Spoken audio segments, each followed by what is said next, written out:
for us since that night at Baptiste's place. Well, guess there's no point in worrying about it now. Let's go join up with the others.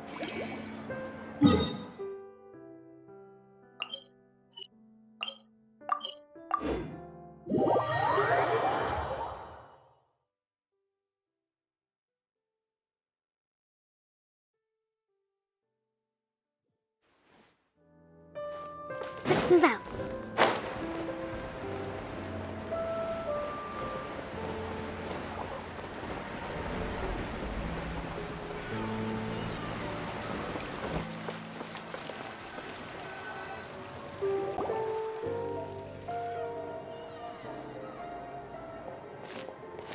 Good morning! Hayaka and I were just talking about you. Is Chevra still not joining us today? Probably not. We haven't seen her either. Huh? That's such a pity. Director Farina said that we've only got a few small scenes left before wrapping up the entire thing. She even said that she'll get me into a couple scenes, so everyone will have a chance to shine in front of the camera. We were also planning on having a victory feast once we're all finished filming. You can join us, right? If only Chevra was here. I still haven't taken a photo with her. I'm afraid that can't be helped. Those special patrol folks are like phantoms when they've got a case on their hands. But to be honest, I'm even more concerned by what I read in the Steambird earlier this morning. It said that the killer in the murder case was none other than the author of the 2 Musketeers. Oh yeah, I heard about that too. He came forward and confessed his crimes, but gave no explanation as to why he pulled the trigger. We didn't know about this case at all when we joined the film. Is it going to affect the reception of our work? From a pure publicity standpoint, this will draw a lot more attention to our film. I have to say, though, that no director can be perfectly comfortable with garnering attention through means other than artistic skill. To be fair, I feel like that ship sailed the moment you allowed yourself to be named as the director on our posters. It's not my fault that I'm super popular. What was that saying again? My popularity has, Sunk to an all-time low? spread to the 4 corners of Teyvat.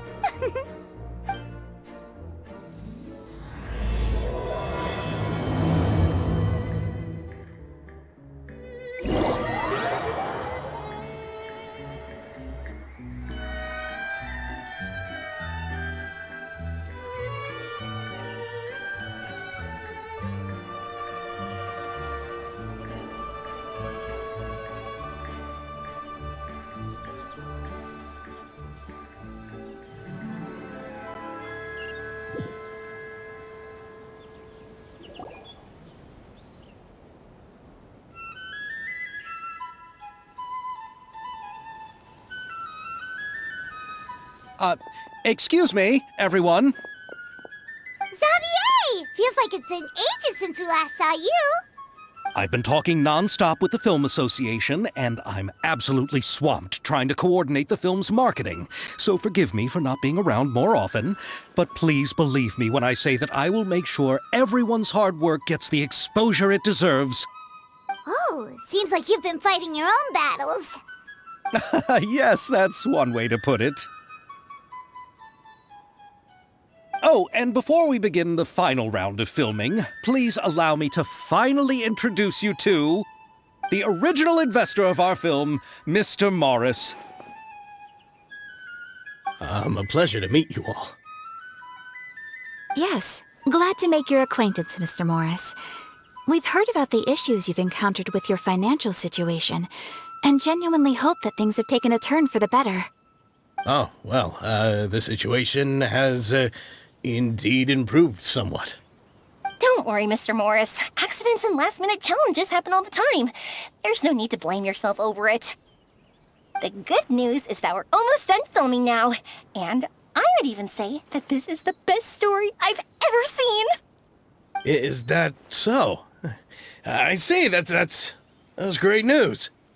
All right, now that we've gotten all the pleasantries out of the way, let's get the show on the road.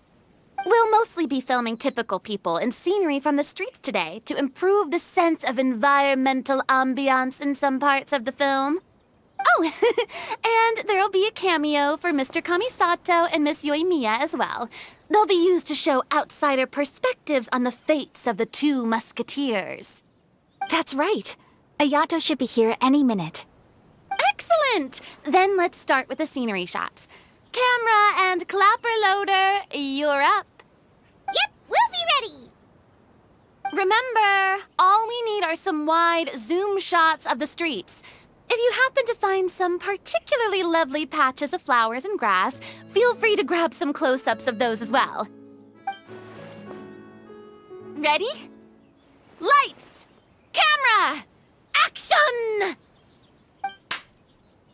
Okay, now move the camera slowly. Try to focus on that flower. What's wrong? Just adjust the focal length a bit.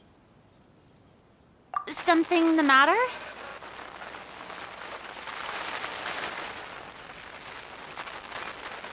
Huh? But wasn't it working fine for all the days before? Veronique, can we try a different camera? No problem. How about this one? All right, let's give it another try. Lights! Camera! Action!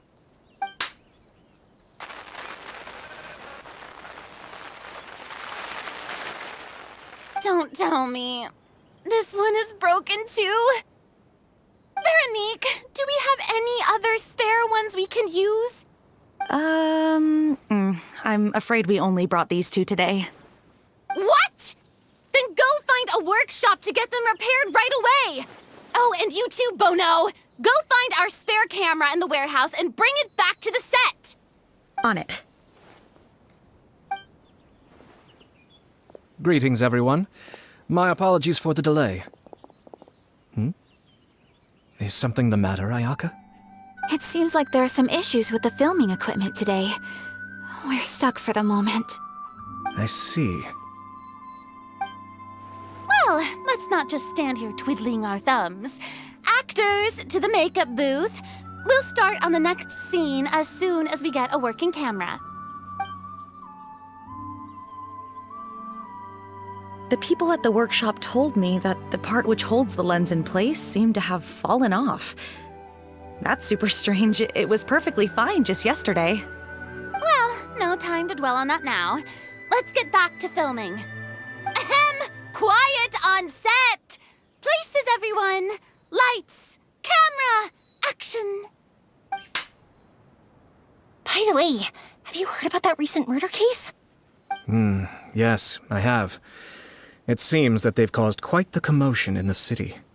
I heard that the chief of the guards is so mad about not catching the culprit that he's about to explode. Oh? I find that quite hard to imagine, considering how he already looks most days. Director, we have a problem. Oh, we're in the middle of a take! Couldn't you wait until we wrapped up this scene? No, Director, our film, all the finalized film that we've been keeping in the case has disappeared. Oh, wait, what did you say? Mr. Bono, please take me to where the film was kept right away. I'm coming too. No, Yoimiya, you have to stay here. Oh. Okay, listen up. Everyone who's not working on this current scene can go with Bono to look for the film. Everyone else, stay put and wrap up the scene. Unbelievable. How could all these problems happen in just one day? We're back. How did it go? Did you find the film? We found it in the sewers. Huh? In the sewers? Is the film still okay? We discovered it just in time, so we should still be able to salvage it. The others are checking now to see if we lost any specific scenes. You scared me for a moment there. I nearly thought we had lost everything. I really don't want to experience that feeling of despair again. Okay, but who could have stolen the film and dumped it there?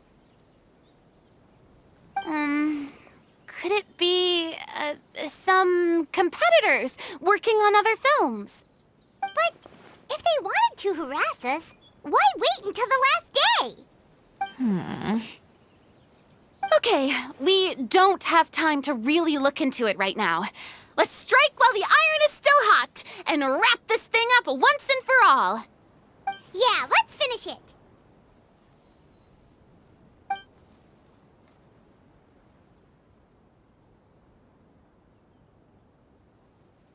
I would like to officially announce that our entry to the festival, The Two Musketeers, has now concluded filming! Paimon is spent. It's so late already. Even though the filming process proved to be extremely challenging, everyone provided valuable and unique contributions to the final product. Thank you all for your dedication and support. And just like Director Farina, I would also like to extend my most heartfelt thanks to all of you. Really, you've all helped me so much.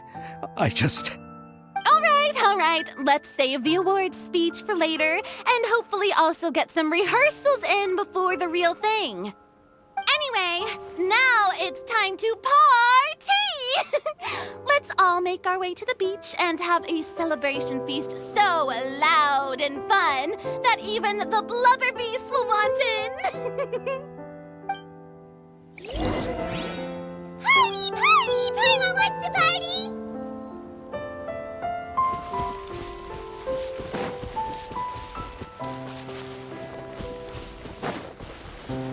Whoa, this place is hopping. Everyone's finally getting to relax after wrapping up the film. Let's go chat with someone. Have you ever seen a fireworks show, Mr. Morris? It's pretty amazing. I'm afraid I haven't, but I'll take your word for it.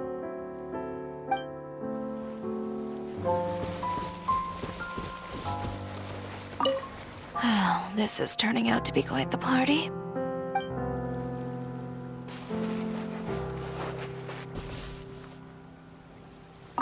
I was thinking, if this film turns out to be a success, could I ask the two of you to stay and be a part of my crew? Of course, I'll definitely increase the pay for next time. I'd be more than happy to, Mr. Xavier. Thank you for the offer, Mr. Xavier. But I've made some plans to go on a journey to the other nations once the festival is over. Is that so? Well, then in that case, bon voyage, Miss Veronique. Please feel free to get in touch once you've returned to Fontaine.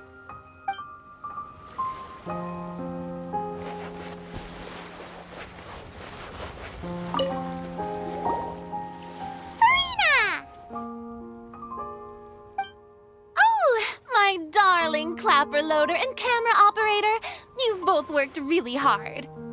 Paimon thinks you worked even harder than us. Honestly, Paimon was getting a little tired of playing with the clapperboard by the end of it. Worst of all, Paimon started having dreams of you shouting, "Lights, camera, action!" into Paimon's ears. The actual dream can't even start until you've yelled that. Hey! If anything, shouldn't I be more grand and delightful than your dreams? We've been through so much together, and that's how your brain remembers me? That's not Paimon's fault. We've just used the clapperboard too much lately. Anyway, what's most important is that we've wrapped the film. I'm pretty confident that we'll take first prize. Hey, no need to mention the official name. Wait, now that you mention it, if we did win the prize, would Farina just get a statue of herself? Come on, I don't need that kind of attention. Xavier can accept the reward on our behalf. But just imagine! Farina accepting the Farina Award and holding a Farina statue. I'm going back to my dessert now. You all can keep discussing that on your own.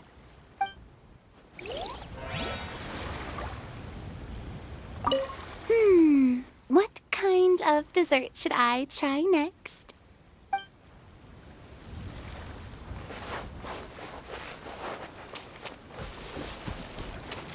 Hey, Ayato! How's your work been going? Everything went rather smoothly. Thank you for your concern. Ayato told me that we've already confirmed the dates for some Inazuma Fontaine cultural exchange events. So the next time we visit, we'll be doing so in our capacities as the representatives of the Yashiro Commission. Oh, that's great! Then maybe Paimon will be able to find Fontaine detective novels in Inazuma from now on! Oh, wait. Wouldn't Yae Miko get upset if that happens? That would be stealing some of her business.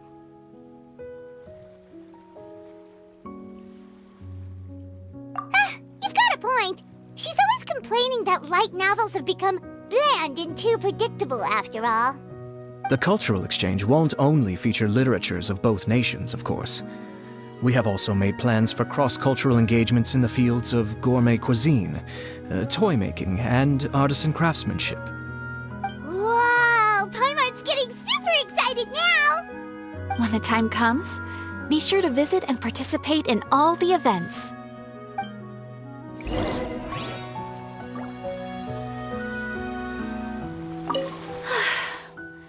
I wish we could have spent some more time here. Don't worry. It won't be long before we're back again.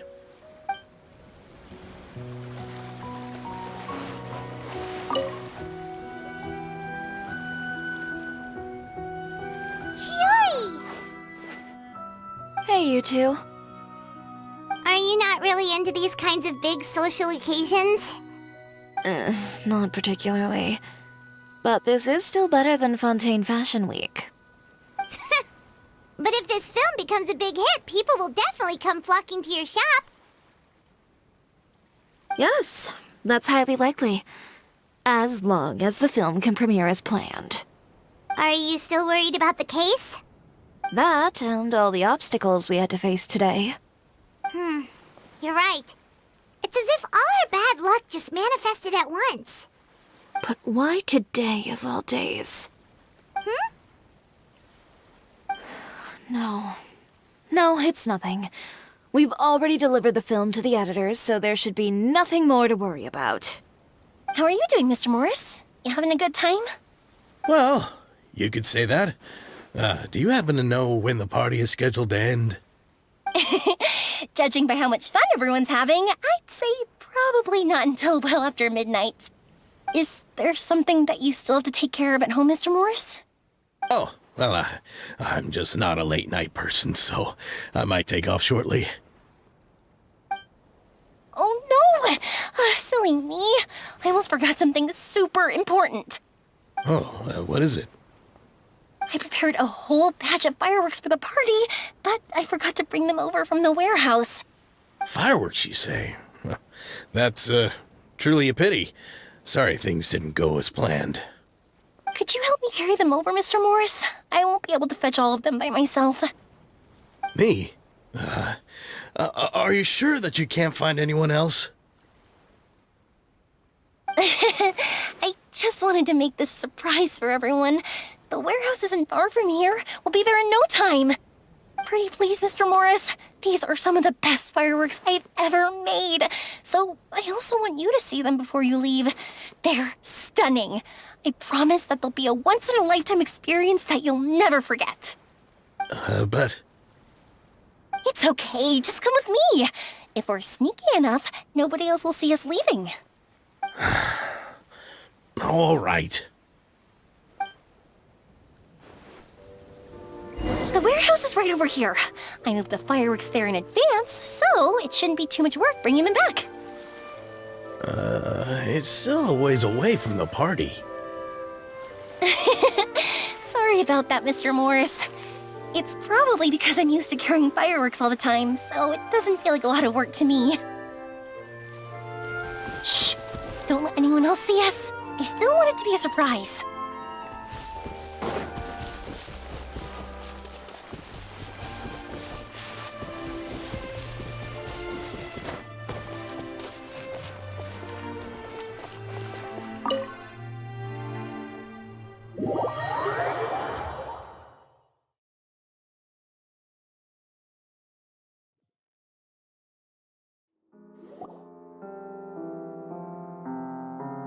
It's dark in here.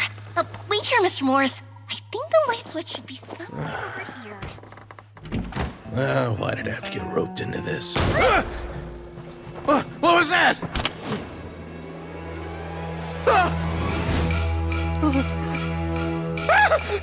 Who's there? Get me out! Get me out of here! Did you really think you'd get away, Morris?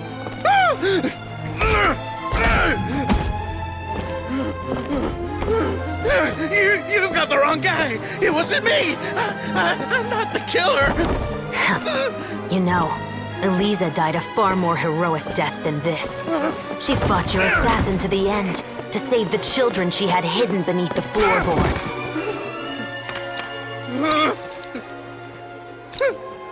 That is Eliza's pendant. The one with a photo of you two inside.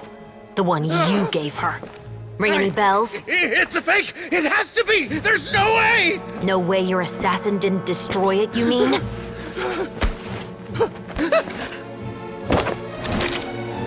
Did you ever love her, Morris? Or was killing her always the plan? No, please. Listen to me. I told Eliza to keep us a secret. I paid her plenty for her silence. I never thought she'd keep the child. Everything was gonna come out, and I had no choice. She forced my hand. No! I'm begging you. I have money. Just name your price, please. You can keep your Mora, and you can go to hell.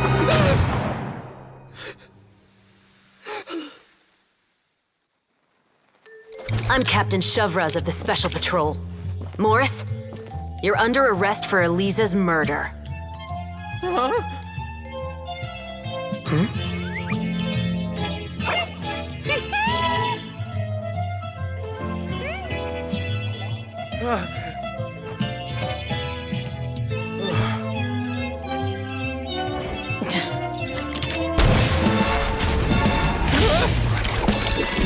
You're under arrest too, prop manager Veronique. Or perhaps I should call you the Second Musketeer.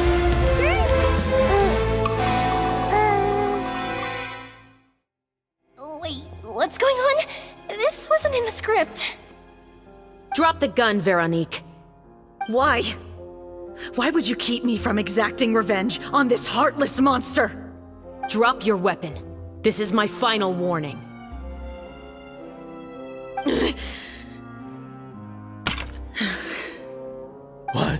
What is going on? Do I have to spell it out for you, Morris? Everything that took place just now was staged to get you to confess the truth. But this last part is all improv, of course.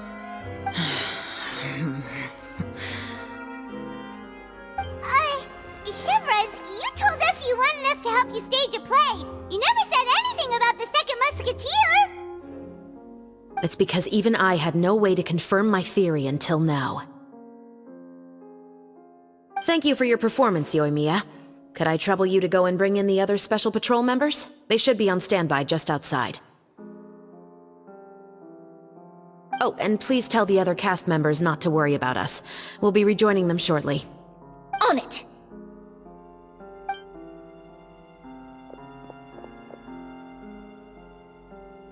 So what do you think, Morris? Care to talk about what happened 20 years ago? My patience is limited, you know. Don't force me to take you back to the interrogation room. I'd wager that you wouldn't last for more than a minute in there. With the recording we made, you have no chance of winning in court. Cooperating with us now is the most practical move. All right. I'll talk. I hired an assassin to murder Eliza. She once worked as a maid on my family's estate. She was very beautiful, and after some time I fell for her. We kept our relationship a secret and carried out an affair for some time, but it wasn't long before she became pregnant.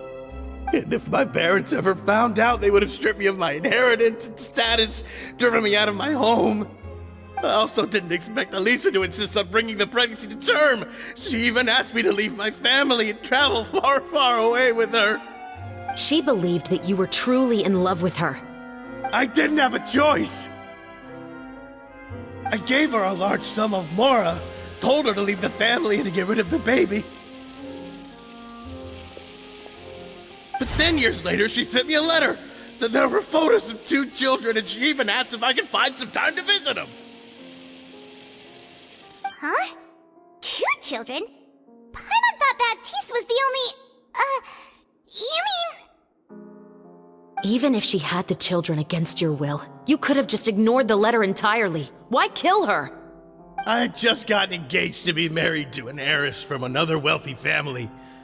So if anyone were to find out about Elisa, my life would be completely ruined. I didn't have a choice. No. You always had a choice. You just made the wrong choice. Again. Do you know how it feels to watch your mother be killed right in front of you? My brother and I were hardly even school age yet. We were hidden beneath the floorboards, grasping each other's hands like a lifeline. We were so terrified that we didn't even know we could ever take a breath. All we could do was to watch Mother try to fight back, and then collapse to the floor. Even after the assassin left, we were still too terrified to leave our hiding spot. We thought that he might come back. It was only until the next evening when we finally climbed out and gathered around our mother. But she had already become cold and stiff to the touch. You made up your mind right then and there to bring this case to light. Not only that, we resolved to get our revenge. And that's why you became the Musketeers. No, that's why I became a musketeer. The man from before was also killed by me. My brother had nothing to do with it. I figured as much. You did? I once told these two that he didn't look like a killer to me. His confession from that night also rubbed me the wrong way. I think what really tipped me off was, how could I not feel a sense of regret in him? Huh? He confessed faster than any criminal I've ever met, but he didn't say a single word about you. He insisted that he was the sole perpetrator in the case. But after the questioning ended, I disassembled the musket we dug up from his backyard, put it in front of him, and told him to reassemble it. Wanna guess how far he got? He had no idea where to even start. He's never touched a gun in his life. Based on that, I determined that he was not acting alone. He only surrendered himself to draw our attention and create a moment of opportunity for his partner. So, I decided to play along. And as expected, the second musketeer followed us without hesitation once she saw Morris get separated from the rest of the cast. Besides, why else would he call the novel The Two Musketeers? But how did you know it was Veronique? I figured it out the moment Baptiste told me his father's name. That so-called financial crisis was all just a ruse. He just wanted to sign up as the investor and then leave the film without any source of funding. After all, he has a vested interest in minimizing the reach of this story. It's really just the same thing as what he did to Elisa all those years ago. Human scum. But then Xavier pulled out all the stops and got the film made against all odds. Morris couldn't have that. With the killer in custody, he figured it was safe to act. And so he came to visit the set today, just as I expected. Wait, so you were behind all those mishaps today?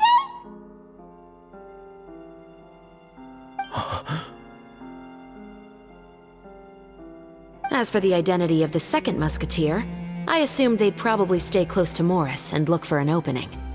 And if they already knew that Morris was the film's investor, then that narrowed the list of potential suspects as well. Furthermore, being the props manager would allow the culprit to avoid scrutiny by purchasing mechanical parts in the name of the crew. With that hypothesis in mind, I went back to check Baptiste's orphanage adoption records. Guess whose name I saw on the same page, just a few lines from his. My brother. He trusted you. As in, he trusted me to perform the deed on his behalf? He trusted you to stand on the side of justice. I am. I thought you could do it as well. Oh, the look on your face when you told him to go to hell. I really thought you'd put a bullet in his brain. You know what he has done. Are you telling me that you'd rather see him spend the rest of his life living like a king in the fortress of Meripede? I will never be able to forget the feeling of my mother's cold, lifeless hands. And you would call this ending fair? Is this what you call justice? I won't lie, Veronique. I did hesitate when your brother first told me about the truth. I wondered. I agonized over whether I should really put a bullet in his head. So why don't you? Because that should never be how justice is carried out in this world. Perhaps, to you, justice is simply reciprocated. An eye for an eye, and a life for a life. But everyone has their own understanding of justice. If everyone were to pursue their own definition of it, there would be no more order in this world. Today, you'll kill Morris, and tomorrow, his children may come for you. The world cannot render judgments based on a desire for revenge. That will only lead to a cycle of revenge, as well as the destruction of order and civilized society. Fontaine is founded on a set of laws and a standardized code of justice. That is why we are the nation of justice. But with all that said, I will promise you this. Morris will not lead a cushy life in the fortress of Meripede. HoYoverse, the rest of the special patrol is here. Thank you so much, Yoimiya. Letelier, Terena, please take them away.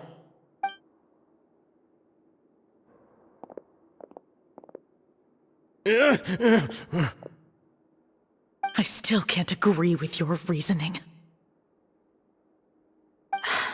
I know. Justice has not been delivered. At least, not today.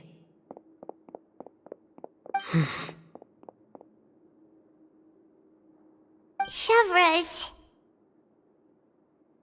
Let's go. We should give an explanation to the crew. Thank you for your concern. I'm fine. I'm just thinking about the things in life that have driven people to take justice into their own hands.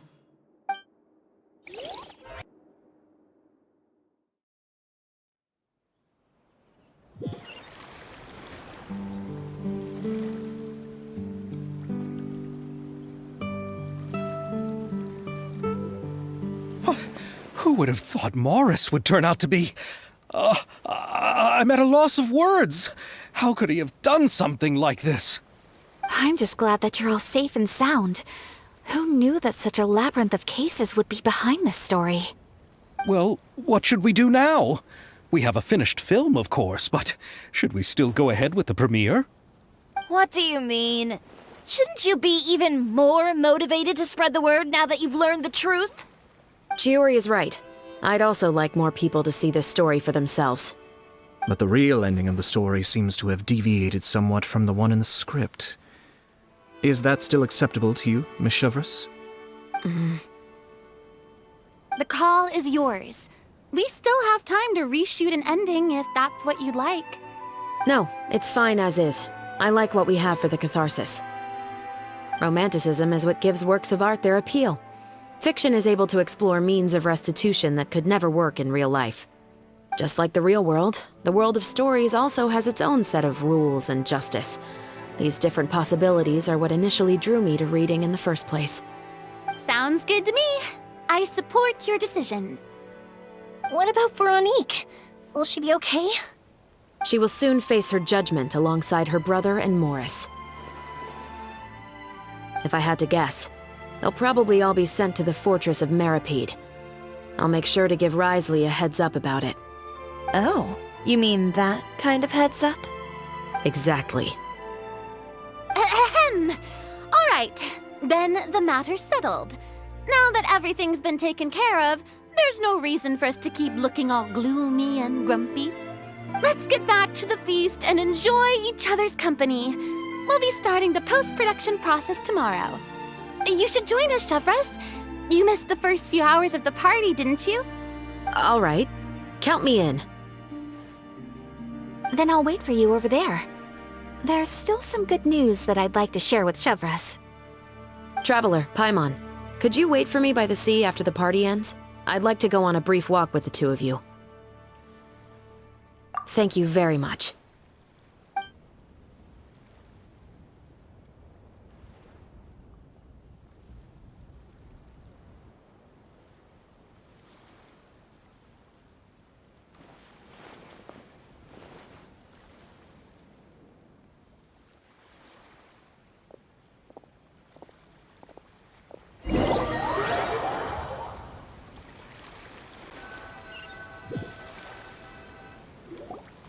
Sorry for the wait. Oh, we weren't waiting long at all. Is there something else you wanted to tell us? No, I don't have anything new to share. I just felt that since you were my investigation partners, I should have another conversation with the two of you.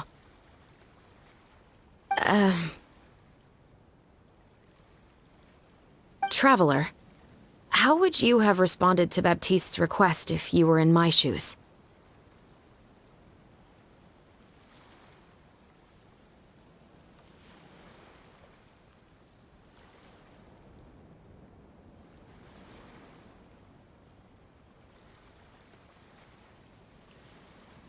When I was young, my father often took me here to swim. We'd come rain or shine, even when it was freezing cold. He told me that swimming was the best activity to train one's strength of will. You could never give up before reaching the shore, especially when the water was cold. Oh? Why's that? Because the moment you give up would be the moment you die. At that point, I still hadn't received my vision. One winter, the chilly wind felt almost like knives on my skin, and the seawater was so frigid that it numbed my toes the moment I stepped in. I cried and begged my father to spare me from having to swim across, but he wouldn't listen. He used to be a member of the Special Patrol as well. You could say it was his way of educating his children. That sounds awful. When he saw that I wouldn't stop crying, he just picked me up and tossed me into the icy water. The bone-chilling cold took away my senses. I couldn't feel anything but fear and rage. I waited for my father to save me, but one look and I knew he'd already started swimming for the opposite shore. I realized that if I were to give up, I really would die right then and there. I used all of my strength to try and catch up to my father. Those few minutes felt longer than my whole life up until that point.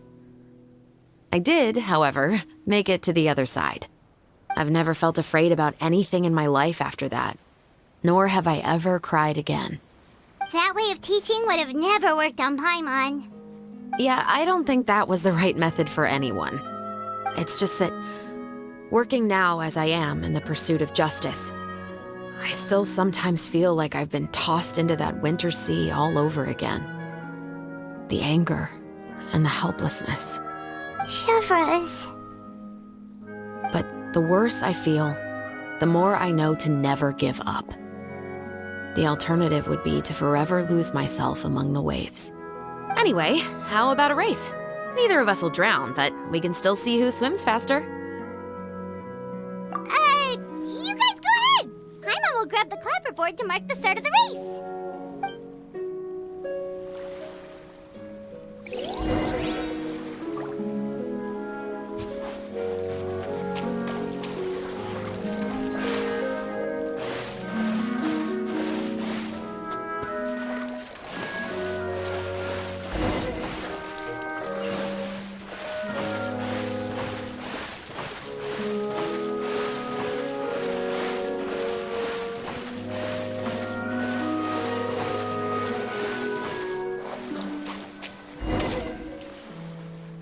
Whoa, that felt good. You were so fast in the water, HoYoverse. You were swimming even faster than Paimon can fly. So, about the Special Patrol, did you join because of your dad? Partly. but I'd say I was more inspired by the heroes I read about in stories growing up. Oh, so it's due to your love of stories. Of course, it was only after I joined the Special Patrol that I learned that truth is often stranger than fiction. Come on, let's walk a bit more.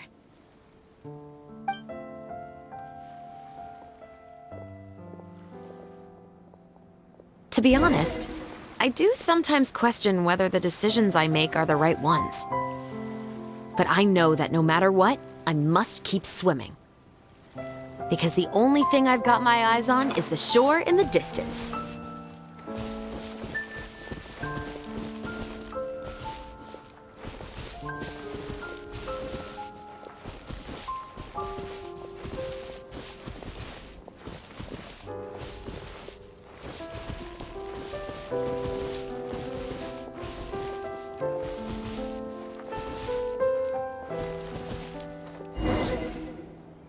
Thank you for coming on this walk with me. I feel a lot better after getting all that off my chest. Huh. We're nearly back at Baptiste's house. Huh. You're right. I didn't realize we were so close. He really did plant a lot of flowers. It's just like how he described it in the story. Huh? Wait. Paimon, Traveler, look! The rainbow roses in the garden. They're in full bloom now.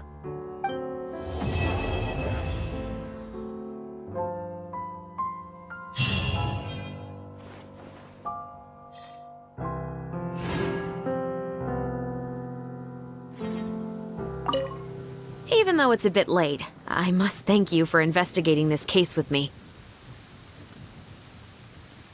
Not on behalf of the Special Patrol this time. It's a personal expression of gratitude from yours truly.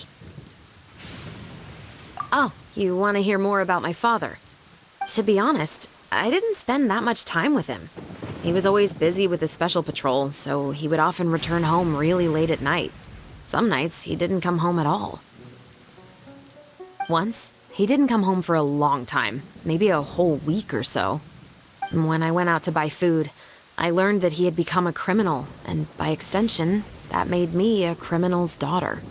But we can talk about that another day. I actually have a lot of sympathy for Veronique and Baptiste. I can understand the hatred they feel for their father. But that doesn't mean I'll allow them to walk the path of evil, even if it might lead to another sense of justice. Films are different from the real world. They're a form of art and represent the wishes in people's hearts. I adore the two Musketeers, and I'm very happy to have had the opportunity to act the role as one. I can't wait to catch the film when it premieres in the Opera House. I'm looking forward to seeing the audience's reaction to the climactic ending. Thank you for looking out for me. I'll see you at the award ceremony. I'd be very surprised if we don't win.